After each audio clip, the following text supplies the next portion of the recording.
الذین مکناہم فی الارض، اللہ کہتے ہیں ہم کیوں تلوار اٹھانے کا حکم دیتے ہیں؟ اس لیے کہ ہم جن لوگوں کو تلوار اٹھانے کا حکم دیتے ہیں نا، وہ زمین میں یہ چیزیں نافذ کرتے ہیں. اور جو کہتے ہیں نا اسلام تلوار سے پھیلا ہے اور اس مذہب کو تلوار کا استعمال نہیں کرنا چاہیے، یہودیوں نے جو ماضی میں تلوار چلائی، جب یہودی مذہب برحق تھا وہ تلوار بھی غلط تھی، اور عیسائیوں نے جو جہاد کیا اپنے دور میں وہ بھی غلط تھا، اور مسلمانوں نے جو جہاد کیا وہ بھی غلط تھا. تو اللہ کہتے ہیں کہ ہم جن کو تلوار چلانے کا حکم دے رہے ہیں نا، وہ اگر تلوار نہ چلائیں تو جو سیکولر قوتیں تلوار چلا کے دنیا میں پھیلائیں گی، وہ زنا، بدکاری، سودی نظام اور عبادت گاہوں کو ستیہ ناس کر دیں گے. وہ لوگ یہ کریں گے. تو تلوار تو چلے گی، یعنی طاقت اور قوت کا استعمال تو ہر دور میں ہوتا رہا ہے. یہ ہو نہیں سکتا کہ قوت استعمال نہ ہو. آپ نہیں کریں گے، باطل کر لے گا. اور باطل کر کے کیا کرے گا؟ جس کا پہلی آیات میں ذکر کہ وہ اللہ کے نام کو دنیا سے ختم کر دے گا، جیسے کہ آج ہو رہا ہے نا. سیکولر قوتوں میں اللہ کے نام کی تو کوئی ویلیو ہی نہیں ہے. بہت زیادہ وہ براڈ مائنڈڈ بن کے انہوں نے اس کی اجازت دے دی. ٹھیک ہے بھی، نجی محفلوں میں کوئی اللہ کو یاد کرنا چاہے، مسجد جانا چاہے، مندر جانا چاہے، نہیں بھی جانا چاہے، اس کی مرضی. زنا کے اڈے بھی کھول دیے، مسجدیں بھی کھول دی. بہت زیادہ جو لبرل ملک ہے انہوں نے یہ کام کیا، ورنہ ماضی میں تو زیادہ تر سیکولر قوتیں بالکل مذہب کا گلا گھوٹتی رہی ہیں. اور پھر انہوں نے کیا بے حیائی کو طاقت کے زور سے دنیا میں نافذ کیا ہے. تو اللہ کہتے ہیں کہ ہم جن لوگوں کو تلوار چلانے کا حکم دے رہے ہیں نا، اس کی برکت سے ہوگا کیا؟ وہ برکت کیا ہے؟ الذین مکناہم فی الارض، یہ وہ لوگ ہیں جب ہم ان کو زمین میں حکومت دیتے ہیں، اقاموا الصلاۃ، یہ نمازوں کو قائم کرتے ہیں. یعنی اللہ کی یاد ہوتی ہے زمین پہ، خدا کو یاد کیا جاتا ہے. اور ظاہر ہے جب اللہ کو یاد کیا جائے گا تو دنیا میں خیر اور برکت ہوگی. لوگ ایک دوسرے کے بھی حقوق ادا کریں گے. آپ اللہ کو بیچ سے نکال دیں گے تو والدین کے لیے اولڈ ہاؤس بنیں گے، پھر رشتہ داریاں ٹوٹیں گی جیسے کہ ٹوٹ رہی ہیں. تو زمین میں اللہ کی یاد کے لیے یہ نمازوں کے نظام کو قائم کریں گے. وآتوا الزکاۃ، زکاتیں دیں گے. یعنی حقوق العباد بھی، حقوق اللہ بھی. یعنی لوگوں میں لوگوں کے ساتھ خیر خواہی کا بھی جذبہ پیدا ہوگا اللہ کو راضی کرنے کے لیے. یہ ایک سائن ہے، اشارہ ہے.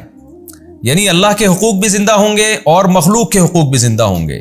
آج نہ اللہ کے حقوق زندہ ہو رہے ہیں، نہ مخلوق کے حقوق ہو رہے ہیں. وَأَمَرُوا بِالْمَعْرُوفِ، فرمایا نیکی کا حکم دیں گے. کیونکہ ریاستی سطح پہ امر کہتے ہیں آرڈر کو. ابھی ہم نیکی کے لیے واعظ و نصیحت تو کر سکتے ہیں، کوئی چلے ٹھیک ہے، نہیں چلے نہیں. لیکن جب ریاست قائم ہوگی تو اللہ کہتے ہیں پھر نیکی کا آرڈر دیا جائے گا. اچھے کام گورنمنٹ کے آرڈر پہ ہوں گے باقاعدہ. شراب پہ پابندیاں لگیں گی، وَنَهُ عَنِ الْمُنکَر، برائیوں سے روکیں گے. یہ نہیں کمانا، روکیں گے. آرڈر اللیگل ہے، آپ کو اس کی پرمیشن نہیں ہے. زنا کی پرمیشن نہیں ہوگی، نماز چھوڑنے کی پرمیشن نہیں ہوگی، سود کی پرمیشن نہیں ہوگی. گورنمنٹ لیول پہ خیر نافذ ہوگی. تو اللہ کہتے ہیں نہیں، امر بالمعروف، اچھائی کا حکم دیا جائے گا اور برائی سے لوگوں کو روکا جائے گا. اس سے صاف پتہ چلتا ہے کہ ریاست کے بارے میں جو کہا جاتا ہے نا کہ وہ لوگوں کو نیکی کی ترغیب دے سکتی ہے، زبردستی نیکی نہیں کرا سکتی، یہ بالکل غلط ہے. اسلامی ریاستوں میں ہمیشہ سے جو اسلام میں فرائض اور واجبات ہیں، مستحبات پہ تو کوئی زور نہیں لگا سکتا، لیکن جو فرائض واجبات ہیں وہ اسلامی ریاست مسلمانوں پہ وہ طاقت کے زور سے ان کو مجبور کرے گی کہ آپ یہ کام کریں. سعودی عرب میں آپ کو معلوم ہے ایک طویل عرصے تک یہ قانون رہا ہے کہ آپ کو نماز کے وقت میں دکان کھولنے کی اجازت نہیں تھی اگر آپ مسلم ہیں. ہاں غیر مسلم ہیں تو اس کے لیے تو اسلام نے کہا ہے کہ لا اکراہ فی الدین، دین میں زبردستی نہیں ہے. لیکن مسلم اگر کوئی ہوگا تو اس کو رمضان کا روزہ چھوڑنے کی اجازت نہیں ہوگی، اس کو نماز چھوڑنے کی اجازت نہیں ہوگی، ایک عورت کو بے پردہ گھومنے کی اجازت نہیں ہوگی، فحاشی کی اجازت نہیں ہوگی، یہ سب شراب پینے کی اجازت نہیں ہوگی. شراب پہ کوڑے لگیں گے. تو جو آج لبرل قسم کے اسکالر آ گئے ہیں اور وہ کہتے ہیں کہ ریاست زبردستی نہیں کر سکتی، یہ بالکل غلط ہے. تو جو اسلام لائے گا ریاست اس پہ زبردستی کرے گی. نبی کے دور میں تو زکوٰۃ بھی زبردستی وصول کی جاتی تھی. تو یہ اللہ تعالیٰ نے قرآن مجید میں بتایا. تو اس سے ظاہر ہے کتنی خیر پھیلے گی سوسائٹی میں. آگے اللہ فرماتے ہیں وَلِلَّهِ عَاقِبَةُ الْأُمُورِ، اور تمام امور کا انجام اللہ کے ہاتھ میں. کیا مطلب؟ وقتی طور پر اگر اہل اسلام کو شکست ہوئی، آزمائشیں آئیں جیسے احد میں ہو گئی، یا وقتی طور پر نقصان ہوا، تو انجام تمہارا ہی اچھا ہوگا اگر تم صحیح سمت میں چلنا شروع ہو گئے. آگے اللہ فرماتے ہیں وَإِن يُكَذِّبُوكَ، اے نبی اس کے بعد بھی اگر یہ آپ کا انکار کرتے ہیں تو آپ تسلی رکھیے. فَقَدْ كَذَّبَتْ قَبْلَهُمْ قَوْمُ نُوحٍ، آپ سے پہلے نوح علیہ السلام کی قوم نے بھی جھٹلایا.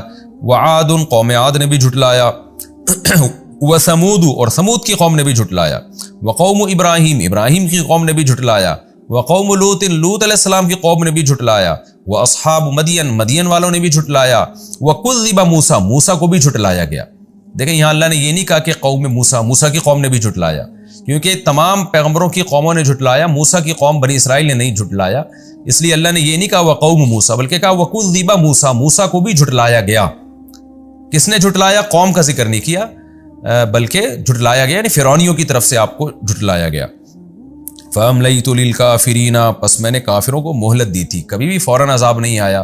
تو یہ جو اللہ فتح نصرت کے وعدے کر رہا ہے نا، تو کافر کہہ رہے ہیں اچھا بھی فوراً ہمیں شکست ہو جائے، تو ہوگی شکست تمہیں، بالآخر اسلام ہی غالب آئے گا۔ ثم اخذتهم، اللہ کہتے ہیں میں نے شروع میں سب کو مہلت دی ہے، پھر میں نے ان کو پکڑا ہے، فکیف کان نکیر، تو دیکھو میری پکڑ کیسی ہوئی، دیکھو کیسا میں نے قوموں کو تباہ و برباد کیا ہے۔ فکای من قریۃ، پس کتنی ہی بستیاں ایسی ہیں، اہلکناہا، جن کو ہم نے ہلاک کر دیا، قوم عاد اور قوم سمود اور قوم لوط کے کھنڈرات سے تو تم گزرتے ہو۔ وَهِيَ ظَالِمَةٌ، وہ ظلم کیا کرتی تھی، فَهِيَ خَاوِيَةٌ عَلَى عُرُوشِهَا، یہ اپنی چھتوں کے بل اوندھی پڑی ہوئی ہیں، مکان الٹ گئے ان کے اوپر۔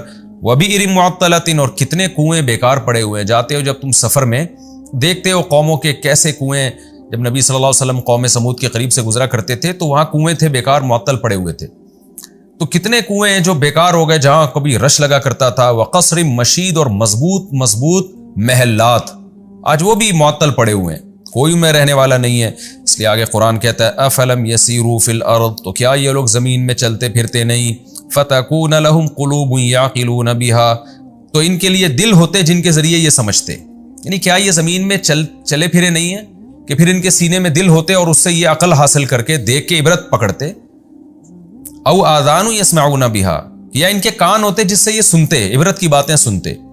پھر آگے اللہ خود فرماتے ہیں فإنها لا تعمى الابصار، بات اصل میں یہ ہے کہ آنکھیں اندھی نہیں ہوتی، آنکھوں سے اپنی دیکھ رہے ہیں سب تباہی کے اور بربادی کے نشانات اور اللہ کی قدرت کے دلائل، تو آنکھیں اندھی نہیں ہوتی۔ ولكن تعمى القلوب التي في الصدور، لیکن وہ دل اندھے ہو جاتے ہیں جو سینوں میں چھپے ہوئے ہیں، ان کی بصیرت کی آنکھیں اندھی ہو جاتی ہیں، تو ان کی بھی آنکھیں ہیں، کان بھی ہیں سننے کے لیے، نصیحت سننے کے لیے، لیکن وہ دل اندھے ہو چکے ہیں جو سینوں کے اندر چھپے ہوئے ہیں۔ وَيَسْتَعْجِلُونَكَ بِالْعَذَابِ، پھر یہ لوگ عذاب میں جلدی مچاتے ہیں۔ وَلَن يُخْلِفَ اللَّهُ وَعْدَهُ، آپ کہہ دیجئے کہ اللہ اپنے وعدے کی ہرگز خلاف ورزی نہیں کرے گا، عذاب آ کر رہے گا۔ وَإِنَّ يَوْمًا عِندَ رَبِّكَ كَأَلْفِ سَنَةٍ مِّمَّا تَعُدُّونَ، اور جس عذاب کا یہ مطالبہ کر رہے ہیں کہ قیامت آ جائے جلدی، تو اللہ کہتے ہیں وہ اتنا سخت عذاب ہے کہ ایک دن تیرے رب کے نزدیک کألف سنۃ، 1000 سال کے برابر ہوگا، مما، ان دنوں کے حساب سے، تعودون، جن کو تم شمار کرتے ہو، یعنی جو تم روز مرہ 24 گھنٹے کا دن جو شمار کرتے ہو، تو قیامت کے دن وہ 1000 سال کا ہوگا۔ تو یعنی ان کی حماقت بیان کی جا رہی ہے کہ وہ دن اتنا لمبا ہوگا اور یہ اس دن کی جلدی مچا رہے ہیں کہ جلدی آئے وہ دن۔ وَكَأَيٍّ مِّن قَرْيَةٍ أَمْلَيْتُ لَهَا، اللہ نے دوبارہ اسی بات کا تکرار کیا کہ اس عذاب سے پہلے دنیا کے عذابوں کو دیکھ لو، کتنی بستیاں ایسی ہیں جن کو ہم نے مہلت دی تھی، وَهِيَ ظَالِمَةٌ، جو بڑی ظلم کرنے والی تھی، ثُمَّ أَخَذْتُهَا، پھر میں نے ان کو پکڑ لیا، وَإِلَيَّ الْمَصِيرُ، اور لوٹ کر میری ہی طرف تم سب نے آنا ہے۔